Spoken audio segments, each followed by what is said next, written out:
Christa McAuliffe Biography. 1948 to 1986. High school teacher Christa McAuliffe was the first American civilian selected to go into space. She died in the explosion of the Space Shuttle Challenger in 1986. Who was Christa McAuliffe? A high school teacher, Christa McAuliffe made history when she became the first American civilian selected to go into space in 1985. On January 28, 1986, McAuliffe boarded the Challenger space shuttle in Cape Canaveral, Florida. The shuttle exploded shortly after liftoff, killing everyone on board. Early life. Born Sharon Christa Corrigan on September 2, 1948, in Boston, Massachusetts, Christa McAuliffe was the first of 5 children born to Edward and Grace Corrigan. When she was 5, she and her family moved to Framingham, Massachusetts.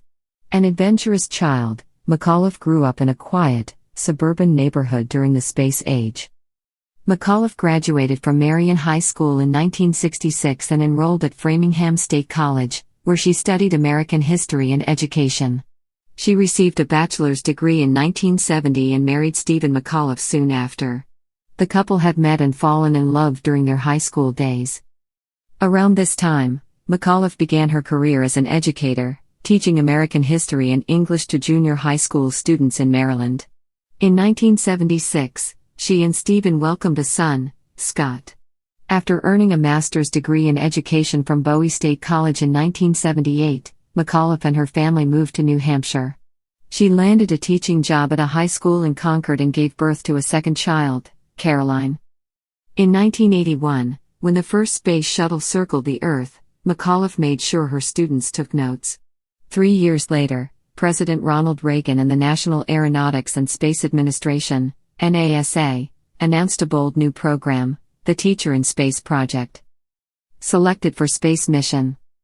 McAuliffe was an extraordinary teacher with a dream of being a passenger on the space shuttle, so when NASA announced a contest to take a teacher into space, she jumped at the chance and applied. McAuliffe won the contest, beating out more than 11,000 other applicants. Vice President George H.W. Bush delivered the good news at a special ceremony at the White House, stating that McAuliffe was going to be the first private citizen passenger in the history of spaceflight. After NASA announced the selection of McAuliffe, her whole community rallied behind her, treating her as a hometown hero when she returned from the White House. As for McAuliffe, she saw the space mission as a chance to go on the ultimate field trip. She believed that by participating in the mission she could help students better understand space and how NASA works. One of the more difficult aspects of the program was leaving her family for extensive training.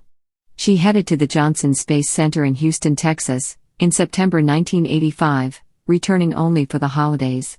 More than any other year, 1986 was to be the year of the Space Shuttle, with 15 flights scheduled. McAuliffe's mission, STS-51 liters, was to be the first to depart for space. The shuttle was originally scheduled for liftoff on January 22, but there were multiple delays. The first one was a routine scheduling delay. The second was because of a dust storm at an emergency landing site. The third delay was because of inclement weather at the launch site.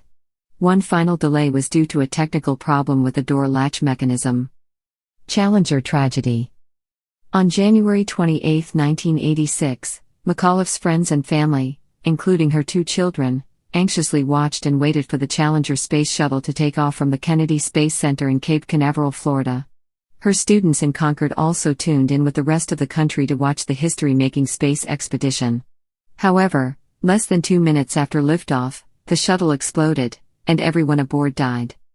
The crew of the Space Shuttle Challenger honored us by the manner in which they lived their lives. We will never forget them, nor the last time we saw them, this morning, as they prepared for their journey and waved goodbye and slipped the surly bonds of earth to touch the face of God. Ronald Reagan, January 28, 1986. A shocked nation mourned the passing of the 7 crew members of the Challenger. President Reagan spoke of the crew as heroes shortly after the accident. This America, which Abraham Lincoln called the last, best hope of man on earth, was built on heroism and noble sacrifice, he stated. It was built by men and women like our 7-star Voyagers, who answered a call beyond duty, who gave more than was expected or required and who gave it little thought of worldly reward. NASA spent months analyzing the incident, later determining that problems with the right solid rocket booster had been the primary cause of the disaster. The findings revealed a gasket had failed on the rocket booster, the cold had affected the O-rings, and a leak caused fuel to ignite. Lasting legacy. After her death, this courageous educator received the Congressional Space Medal of Honor. As a tribute to her memory, a planetarium in Concord was named after her, as well as an asteroid and a crater on the Moon. In addition, the Christa Corrigan McAuliffe Center at Framingham State College was established to carry on her legacy and support the advancement of educational practices throughout the region.